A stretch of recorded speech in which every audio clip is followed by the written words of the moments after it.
शुद्धं शुद्धं पडमियं जिणेन्दवर्णेमि चन्दमकलङ्कं गुडरयणभूषणुदयं जीवस्य परुवडं वोच्छम्।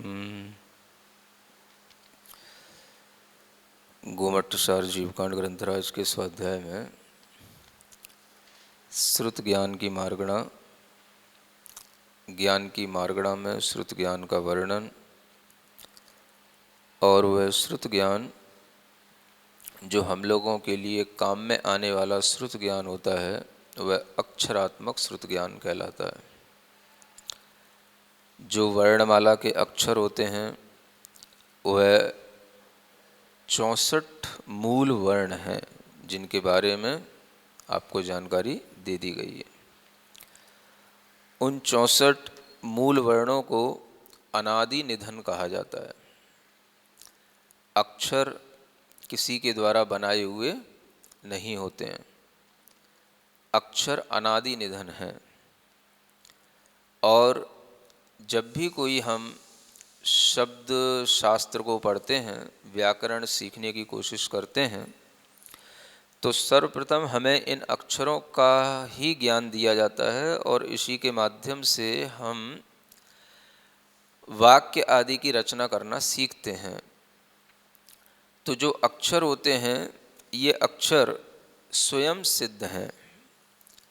बहुत सी चीज़ें जो हमारे लिए स्वयं सिद्ध रूप में होती हैं वह हमें पता होनी चाहिए कि कितनी चीज़ें हमारे आसपास भी हैं जो स्वयं सिद्ध हैं। स्वयं सिद्ध होने का मतलब जो किसी के द्वारा बनाई हुई नहीं होती हैं। जिस तरह से आत्मा जीव पदार्थ है वह स्वयं सिद्ध है, अकृत्रिम है, उसे किसी ने बनाया नहीं है। उसी तरीके से संसार में रहने वाले जो हमें पुद्गल द्रव्य दिखाई देते हैं ये सभी पुद्गल द्रव्य भी स्वयं बने हुए हैं। जो भी हम उसमें चेंज करते हैं वो केवल उनकी हम पर्याय चेंज कर लेते हैं, लेकिन पुद्गल तो पुद्गल ही बना रहता है। तो हम ये भी ध्यान देते रहें संसार में रहते हुए कि हमारे सामने बहुत सी चीज़ें ऐसी होती हैं जिन्हें कोई बनाने वाला नहीं होता, जो स्वाभाविक रूप में होती हैं, अनादि निधन होती हैं और जिनका न कोई प्रारंभ है, जिनका न कोई अंत है। तो एक चीज़ जो हमारे पास में है, जो हम स्वयं जीवात्मा हैं, यह भी कैसी है? अनादि निधन है। इस अपनी जीवात्मा को बनाने वाला कोई नहीं। यह अपने अंदर श्रद्धान विश्वास जिस तरह से होता है उसी तरह से पुद्गल भी अपने पुद्गल स्वरूप में ही बना रहता है। उसका भी कुछ भी पुद्गल के अलावा और दूसरे रूप में परिणमन नहीं होता। रूप उसके बदल सकते हैं लेकिन रहेगा तो पुद्गल ही। तो हर द्रव्य अपने आप में अनादि निधन है। हर द्रव्य की सत्ता किसी के द्वारा भी बनाई नहीं जा सकती है, सत्ता स्वयं सिद्ध होती है। इसी तरीके से जो अक्षर हैं ये अक्षर भी स्वयं सिद्ध हैं, इनकी सत्ता भी स्वयं सिद्ध है, ये भी किसी के द्वारा बनाए हुए नहीं हैं। इसीलिए कहा जाता है सिद्धो वर्ण समाम्नायः।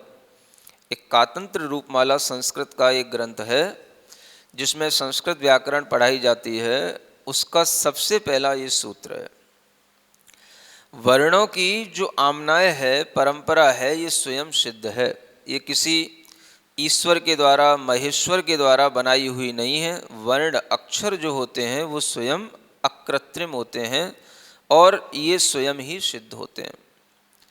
तो इस तरह से हम देखें कि जो जो चीज़ें हमारे लिए स्वयं सिद्ध हैं, अकृत्रिम हैं, अनादि निधन हैं, उन्हें हम कहीं ना कहीं किसी ना किसी ईश्वर की बनी हुई क्रिया मान लेते हैं या ईश्वर की कला मान लेते हैं या ईश्वर प्रदत्त मान लेते हैं। सुन रहे? अगर हम ऐसा कुछ मानते हैं तो हमारा ये ज्ञान श्रुत ज्ञान न होकर के कैसा काम करेगा? वो मिथ्या ज्ञान होगा, कुछ श्रुत ज्ञान कहलाएगा।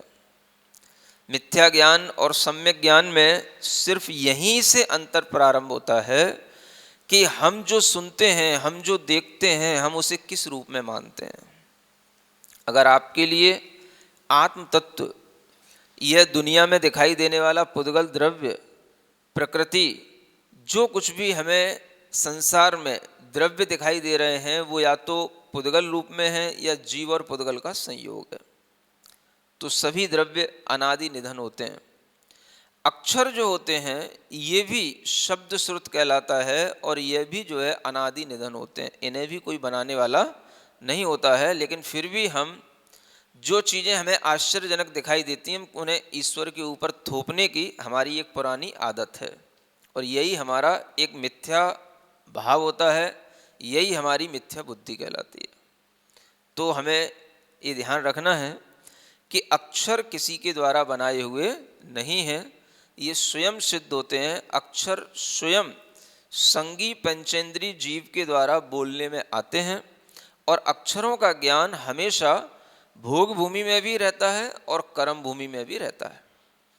भोग भूमि में भी बहुत पढ़ाई लिखाई तो नहीं होती है, व्याकरण तो नहीं पढ़ाई जाती है, लेकिन आपस में एक संबोधन होता है। सभी लोग आर्य रूप में आपस में संबोधन करते हैं। स्त्रियां पुरुषों को क्या बोलती हैं? आर्य। क्या बोलती हैं? आर्य। जानते हो क्या होता है? आर्य माने पूज्य है ना। तो एक जो है आदरवाची नाम है ये आर्य। इसी तरीके से आर्या, आर्या ऐसा बोला जाएगा स्त्रियों के लिए। तो आखिर हम शब्द तो बोल ही रहे हैं। कोई भी संगी पंचेंद्रिय जीव होगा बिना अक्षरों का प्रयोग किए तो कभी भी अपना आपस में वार्तालाप कर ही नहीं सकता। चाहे वो देव हो, चाहे मनुष्य हो, यहाँ तक कि तिर्यंश भी होते हैं, उनके भी अपनी एक समझ की भाषा होती है जो उन्हीं की जाति के लोग समझ लेते हैं। तो इसमें बीच में ईश्वर कहाँ से आ गया कि ये अक्षर किसी ने बनाए, है ना, और हम कहें कि ये अक्षर भी किसी के द्वारा बनाए हुए हैं? तो ऐसा कुछ नहीं है। अक्षर कैसे होते हैं?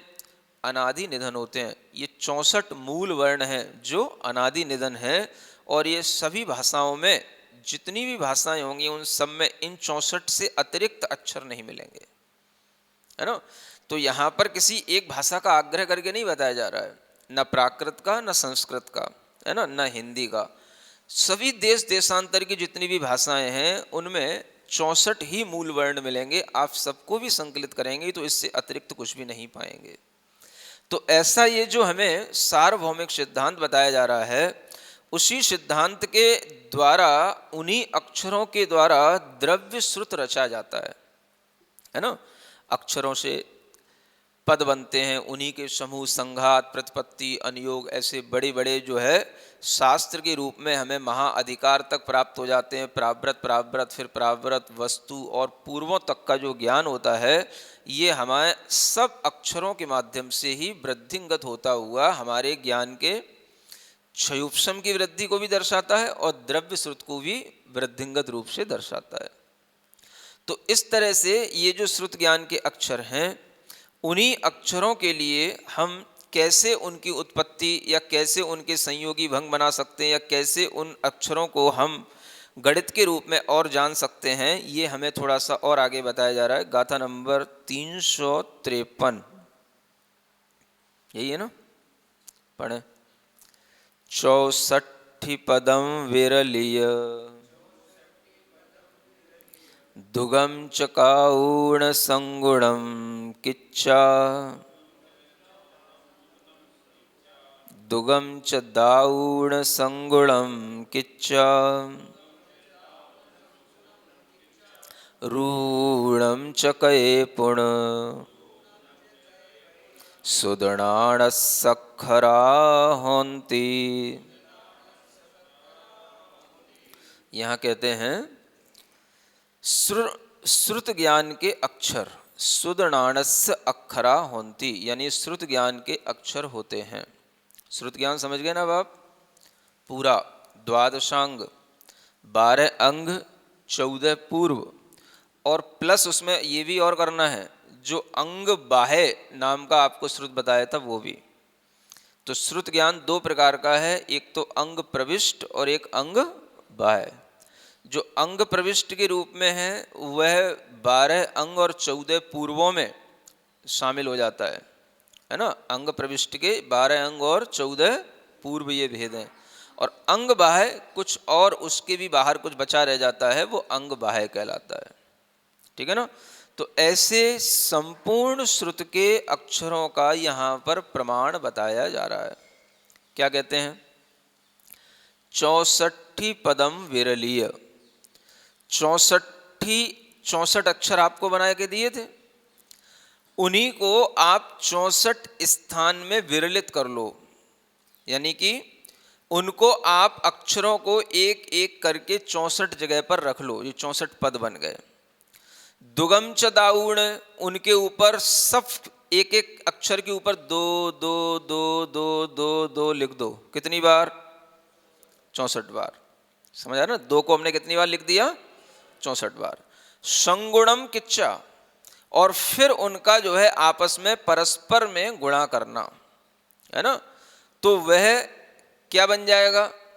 वह एक तरह से 2 to the power 64 हो जाएगा, है ना।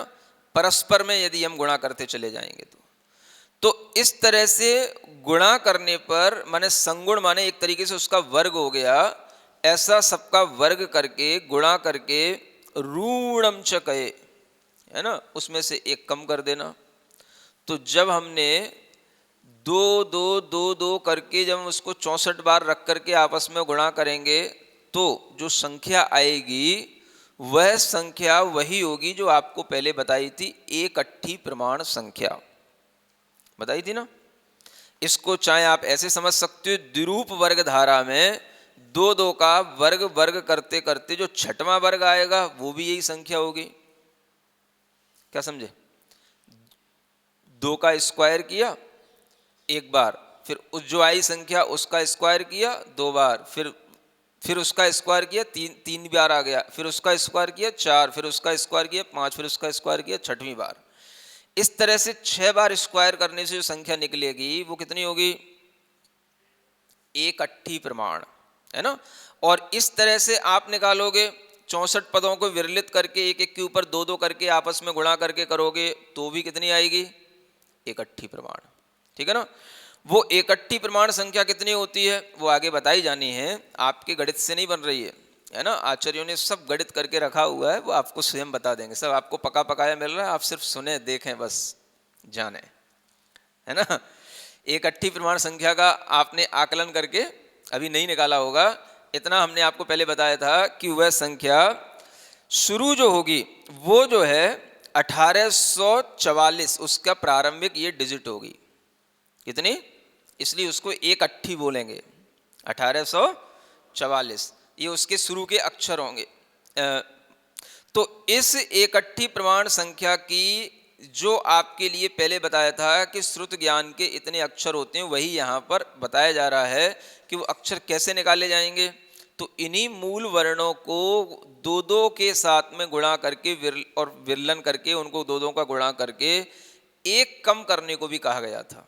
यानी 2 to the power 64 minus 1, है ना, अथवा 2 का स्क्वायर 6 टाइम, एक ही बात हो गई। ठीक है ना। तो इस तरह से करते हुए -1 उसमें करना है, तो ये क्या आ जाएंगे? सभी श्रुत ज्ञान के अक्षरों की संख्या आ गई, है ना। तो इसके लिए आपको वो श्रुत ज्ञान के अक्षर कितनी संख्या में बनते हैं वो आपको बताए थे कि 20 उसकी डिजिट बन जाती हैं, अंक बन जाते हैं, है ना। तो वो 20 डिजिट कैसे बनती हैं वो टोटल करके यहाँ पर लिखा हुआ है, गाथा नंबर 354, ये जो आगे गाथा आ रही है इसमें यही बताया गया है। इसको पढ़ते हैं। एकट्ठ चय छ सत्तयम चय सुन्न सत्तिय सत्ता सुन्नम नवपण पंचय छक्के कगोयपण गमच, है ना। ये क्या बताया जा रहे हैं? ये जो एक अट्ठी प्रमाण संख्या है उसको इस गाथा में बताया गया है ना। अब वो आप इसके अंक लिखते चले जाएं, 1 एयट्ठ फिर 8, ठीक है ना, च माने चार, च माने चार, च च दो बार लिखा है ना, तो आप चार चार लिखते जाएं, यानी 1 8 4 4, ठीक है ना। च छ या का तो कोई यहाँ पर पाद पूर्ति के लिए है, कोई विशेष अर्थ नहीं है। फिर छ, छ सत्यम लिखा है ना, तो फिर 6 लिखो, 4 के बाद फिर क्या लिखना, 6, फिर 7 का अंक लिखना, फिर च, फिर 4 4 लिखना, ठीक है ना। फिर य, और फिर उसके आगे शून्य, शून्य लिखना, फिर सत्य तीय सत्ता, 7 लिखना, 3 लिखना, 7 लिखना, ठीक है। फिर शून्यम, फिर शून्य बनाना, फिर नव पण 9 का अंक बनाना, 5 लिखना, फिर 5 लिखना, फिर 1 लिखना, एक कम, फिर छक माने 6 लिखना, फिर 1 लिखना है,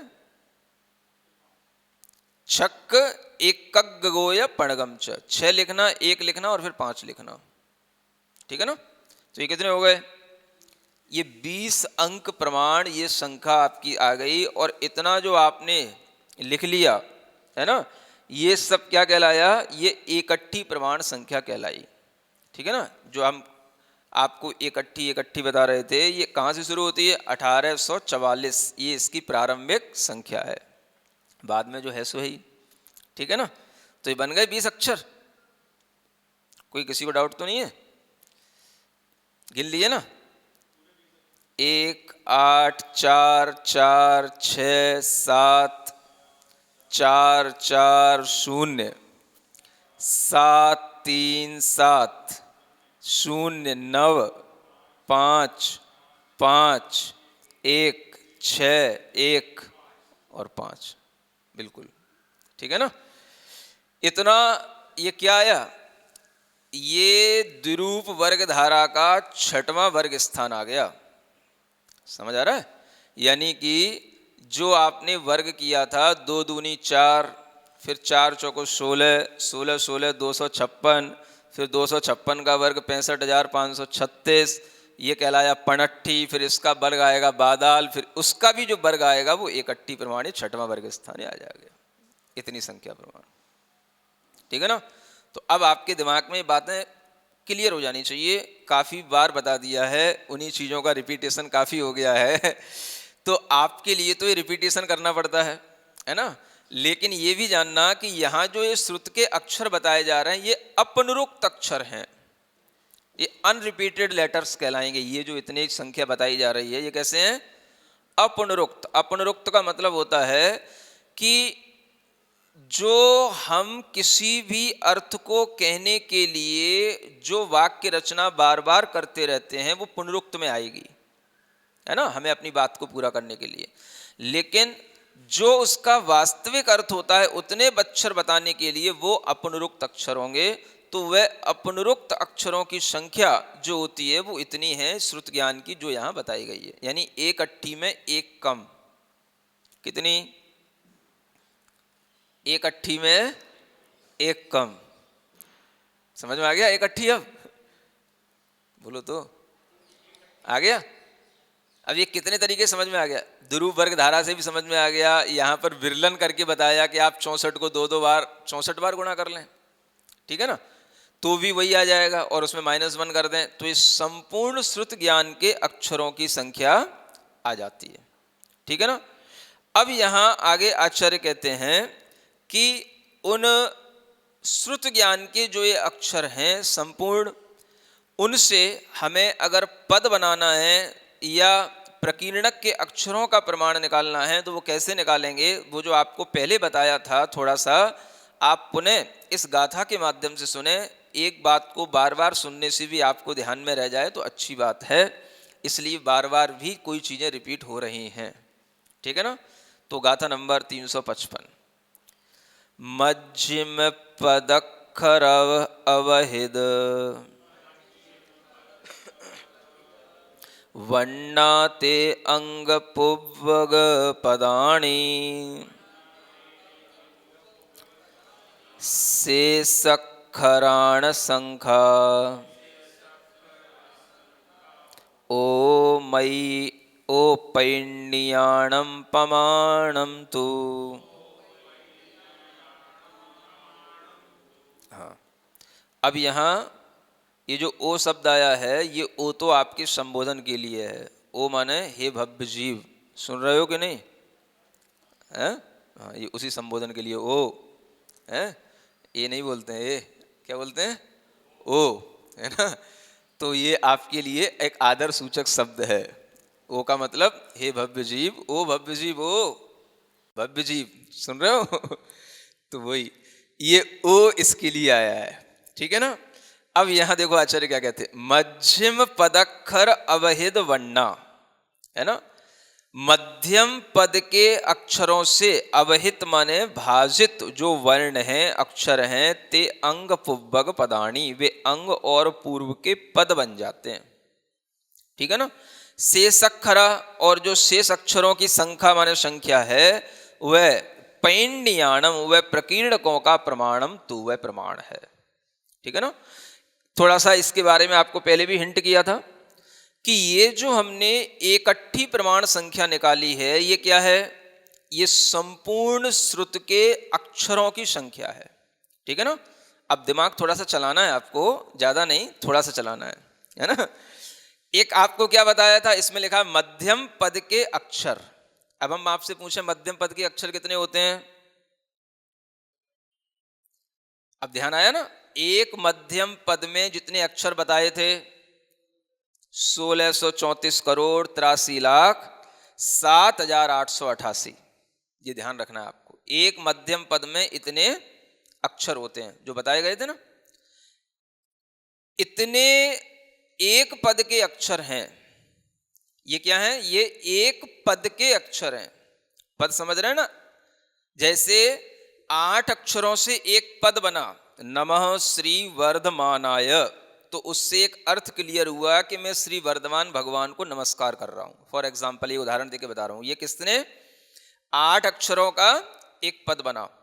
ऐसे ही 1634 करोड़ 83 लाख 7,888 अक्षरों का एक पद होता है। तो ये इकट्ठी प्रमाण अक्षरों में कितने पद होंगे? ये निकल के आएगा ना? कैसे निकल के आएगा? वही जिसे आप एक एक नियम बोलते हैं, पहले गणित में पढ़ाया जाता था, बीज गणित में, और जिसे शास्त्र की भाषा में बोलते हैं त्रय राशिक नियम। क्या बोलते हैं? हाँ, ये सब चीजें कई बार बताई जा चुकी हैं, आपके दिमाग में बैठ जानी चाहिए। त्रय राशिक नियम, इसमें 3 राशियां आती हैं। 3 राशियां हो गई ना? जैसे हमने कहा कि 8 रुपए में, है ना, 3 केले आते हैं, तो 2 रुपए में कितने केले आएंगे? समझ आ रहा है? तो 3 राशियां हो गई, 8, 3 और 2। समझ आ रहा है? तो उसमें आप क्या करते हैं, जिस तरह से उस एक एक नियम के हिसाब से आप उसमें गुणा भाग करते हैं, वैसे ही यहां करना है कि अगर 1634 करोड़ 83 लाख 7,888 अक्षरों का एक पद होता है, तो इतने 1844 या ये इकट्ठी प्रमाण अक्षरों का कितने पद होंगे? तो इकट्ठी गुणा 1/1634 करोड़ वाली संख्या। यानी कि सीधा सीधा गणित क्या हो गया कि इकट्ठी में आपको 1634 करोड़ वाली संख्या का भाग देना है। वो यहां लिखा है मध्यम पद के अक्षरों से अवहित माने भाजित कर दो, और जो वर्ण आ जाएंगे वो क्या हो जाएंगे? ये भाग देने के बाद में कितना निकल के आएगा? ये सभी द्वादशांग के पदों की संख्या आ जाएगी। और द्वादशांग के पद कितने हैं? बोलो जल्दी बोलो, बताया था ना आपको। वो पदों की संख्या 112 करोड़ 83 लाख 58,005, ये द्वादशांग के समस्त पदों की संख्या है। तो ये इकट्ठी में मध्यम पद के अक्षरों की संख्या का भाग देने के बाद में इतनी संख्या निकल करके आ जाएगी, लब्ध आ गया। क्या बात है? कैलकुलेटर काम नहीं करेंगे, हाथ का गणित काम करेगा, है ना? दिमाग काम करेगा बस, है ना? क्योंकि 20 डिजिट आपके कैलकुलेटर में आते क्या? नहीं आते, बस बात खत्म। कैलकुलेटर फेल है यहाँ है ना। तो इस तरह से ये हो गई समस्त मध्यम पदों की संख्या, समस्त द्वादशांग के पदों की संख्या कितनी, 112 करोड़ इत्यादि, है ना, 83,58,005। ये ध्यान रख लो थोड़ी थोड़ी सी चीजें। अब ये पदों की इसमें ये जो इतने पद हो गए, इतने पद प्रमाण द्वादशांग है, माने 12 अंग और 14 पूर्व, जितने पदों में लिखे गए हैं वो पद इतने हैं, 112 करोड़ आगे समथिंग, है ना। और जो उसके अक्षर हैं द्वादशांग के वो आपको बता ही दिए, एक कम एक अट्ठी प्रमाण वो एक अक्षर है संपूर्ण श्रुत ज्ञान के। तो ऐसे आपको ध्यान रखना है कि संपूर्ण श्रुत ज्ञान के अक्षरों का प्रमाण, जिससे मध्यम पद लिखा जाता है उस मध्यम पद के अक्षरों का प्रमाण, और उस मध्यम पद, एक पद में इतने अक्षर हैं तो 112 करोड़ में कितने पद होंगे, कितने अक्षर होंगे, तो वो अक्षर उतने ही निकल करके आएंगे जितने श्रुत ज्ञान के संपूर्ण अक्षर हैं। तो ये आपको जो 3 राशियां हैं ये ध्यान में रखना है। अब जब भाग दिया गया तो भाग देने पर जो लब्ध आया वो तो 112 करोड़ हो गया, 83,58,005 हो गया, कुछ शेष बचेगा।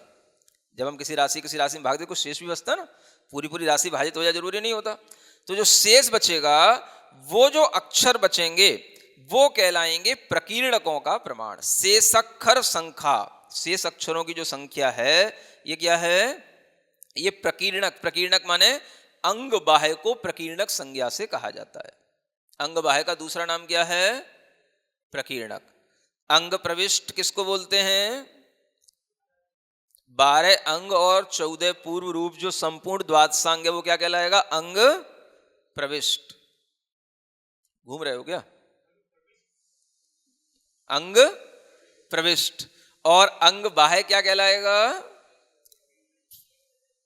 जो प्रकीर्णक है उसका दूसरा नाम क्या है, प्रकीर्णक। तो उसके अक्षर कितने निकलेंगे, जो शेष अक्षर जो बचे रह जाएंगे वो उतने अक्षर प्रमाण अंग बाह्य हो गया, या प्रकीर्णक नाम का श्रुत ज्ञान हो गया।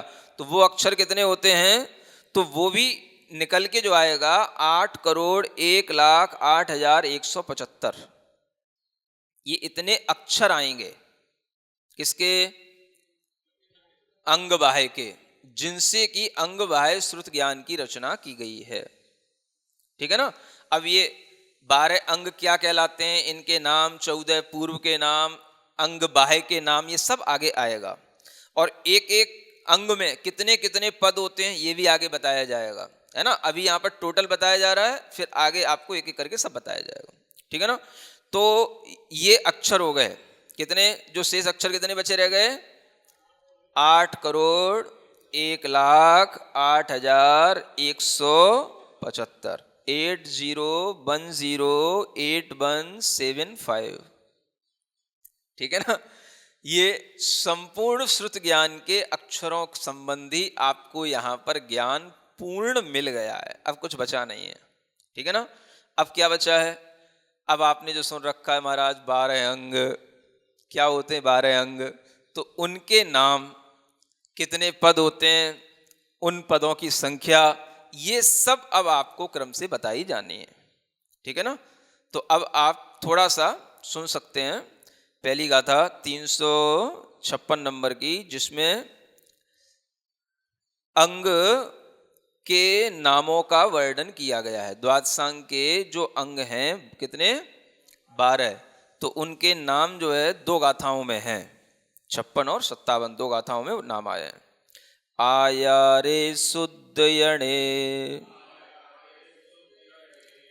णाणे समवाय ठाणे समवायणामगे अंगे तत्तो विखापन्न तीयेणाहस्य धम्मकः। इस गाथा में क्या बताया, पहला अंग है आचारांग, क्या बोलते हैं, दूसरा है सुदयन, इसको हिंदी में बोलेंगे सूत्र कृतांग। बोलो, अपनी जिह्वा खोल लो।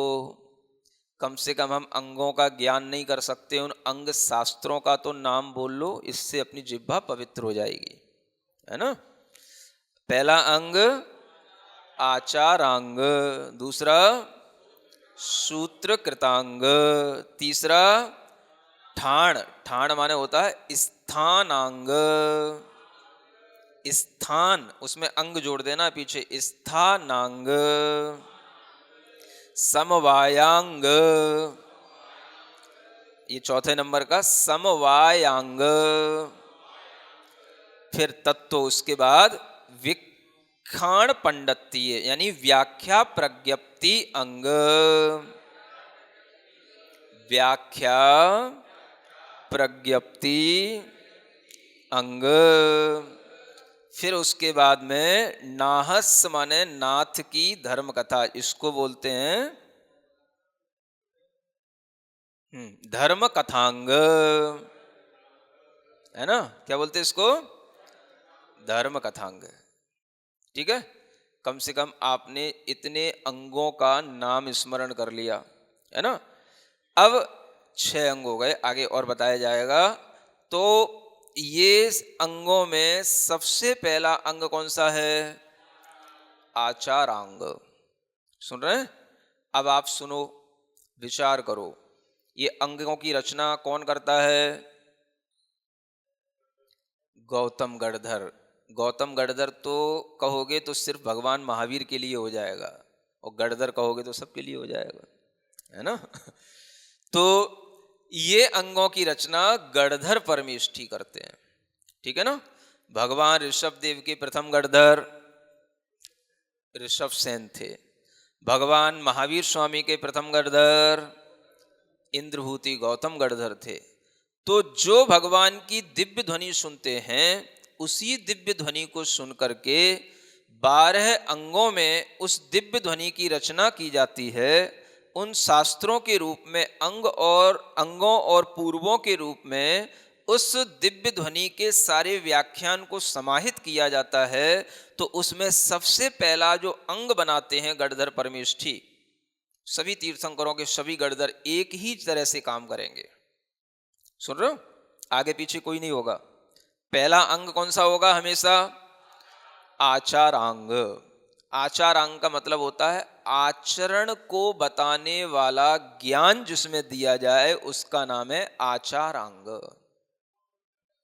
है, हाँ, कोड ऑफ कंडक्ट। समझ आ रहा है।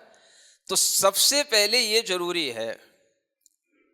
अब आप देखो कि गणधर परमेष्ठी ने भी सबसे पहले क्या लिखा, जो अनेक रिद्धियों से समन्वित हैं, अनेक प्रकार के बुद्धि आदि रिद्धियों के द्वारा जो बड़े गरिष्ठ ज्ञान को धारण करने वाले हैं, ऐसे वह गणधर परमेष्ठी भी सबसे पहले जिस अंग की रचना करते हैं वो आचरण परक अंग की रचना करते हैं, जिसका नाम है आचारांग।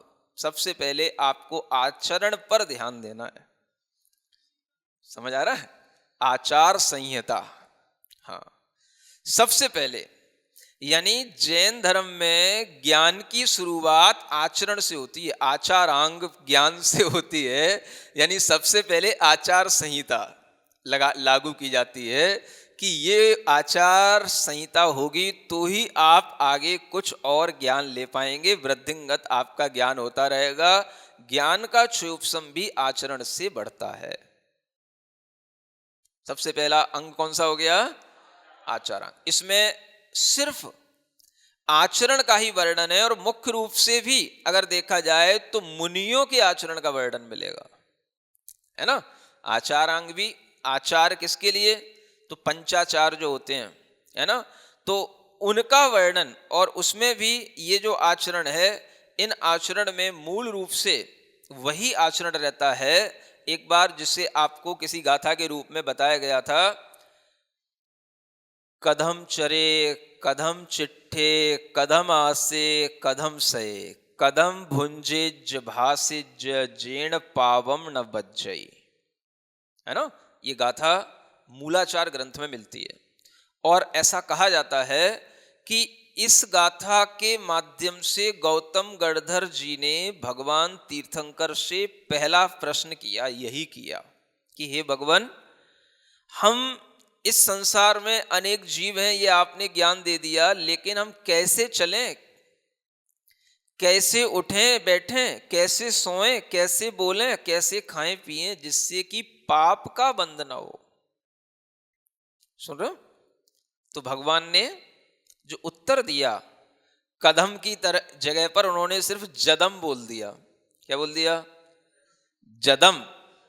जदम जदम चरे जदम चिट्ठे, जदम आसे जदम सये, जदम भुंजेज भासेज जेण पावम न बज्झे। यत्न पूर्वक चलो, यत्न पूर्वक प्रवृत्ति करो। यत्न, यत्न का मतलब देखभाल करके, एफर्ट के साथ में, कॉन्शियसनेस के साथ में, अवेयरनेस के साथ में, बी अवेयर। समझ आ रहा है? इसी का वर्णन इस आचारांग में किया गया है। अब आप समझो ये वर्णन कितना बड़ा होगा, आगे इसकी पदों की संख्या बताई जाने वाली है। आपको आश्चर्य पड़ेगा कि आचरण का वर्णन करने के लिए इतने हजार पद बनाने पड़ते हैं, और इतने हजार पदों में, है ना, आगे आएगा 18,000 पद होंगे इसके, लगभग 18 से पहले, है ना। यानी पहला जो आचारांग है 18,000 पदों में इसका वर्णन किया गया है। ठीक है ना। अब आप सोचें कि इस आचारांग में आचरण के अलावा और किसी चीज का वर्णन नहीं मिलेगा। इसका टॉपिक यही है, सब्जेक्ट इसका यही रहेगा। ठीक है ना। और इसी विषय को सबके लिए समझना चाहिए। आचरण सबके लिए समझाया जाता है। कोई उसको बहुत सूक्ष्मता से पालन करता है, कोई उसको स्थूल रूप से पालन करता है, लेकिन ये आचरण है सबके लिए। और ये गाथा भी श्वेतांबर ग्रंथों में भी उपलब्ध होती है, जो ये गाथा बताई गई है। दिगंबरों में भी है, श्वेतांबरों में भी है। ये आचारांग, पहला अंग दोनों जगह मान्य है, वो भी आचारांग ही पहला अंग कहते हैं। और इस तरह से इस अंग में यही गाथा प्रमुख है। कैसे चलें, कैसे उठें, कैसे बैठें, कैसे बोलें, कैसे खाएं, कैसे सोएं। ठीक है ना। तो ये सीखना ही सबसे पहला ज्ञान है ना। माने ये सीखना सबसे पहले जरूरी है। कैसे खाएं, कैसे सोएं, कैसे उठें बैठें, कैसे बातचीत करें, कैसे अपनी प्रवृत्ति करें, ये सीखना सबसे पहले जरूरी है। अब इसमें कैसे करें? तो ऐसे करो जिससे कि पाप का बंध न हो। अब इसका विस्तार कितना ही हो सकता है, पाप का बंध न हो। समझ आ रहा है? आपके लिए छोटी चीज हो सकती है, लेकिन विस्तार बुद्धि वाले जो होते हैं, विस्तार करने की जिनके पास में ज्ञान होता है, वो उसका विस्तार करते चले जाते हैं। ठीक है ना। एक इसी गाथा के ऊपर एक छोटी सी किताब लिखी है हमने, आपने सुनी होगी, देखी होगी। बच्चों के हिसाब से, आपकी आज की लाइफ के हिसाब से वो किताब लिखी है, जिसका नाम है खोजो मत पाओ। समझ आ रहा है? और उसका नाम भी यही दिया है, भगवान महावीर स्वामी का जीवन प्रबंधन की कला, यानी लाइफ मैनेजमेंट। उसका इंग्लिश में भी ट्रांसलेशन हुआ है, तो उसका नाम है life management of Lord Mahavira. समझ आ रहा है? तो उसमें यही चैप्टर हैं 6, और इन्हीं का उसमें डिटेल है कि आज के टाइम के अनुसार इस मॉडर्न एज में हम किस तरह की सावधानियां रखें, कैसे अपनी प्रवृत्तियां करें। और वो छोटी सी किताब है, उसमें उन सब चीज़ों का खुलासा किया गया है। ठीक है ना। तो आप अपने लिए इस बात को ध्यान में रखें कि प्रयत्न पूर्वक जो प्रवृत्ति है, उसी का नाम ये समझ लें कि हम आचारांग के ज्ञान का कुछ अनुसरण कर रहे हैं। ठीक है ना। तो आज के लिए इसी अंग की जानकारी पर्याप्त है, आगे की जानकारी आपको बाद में दी जाएगी।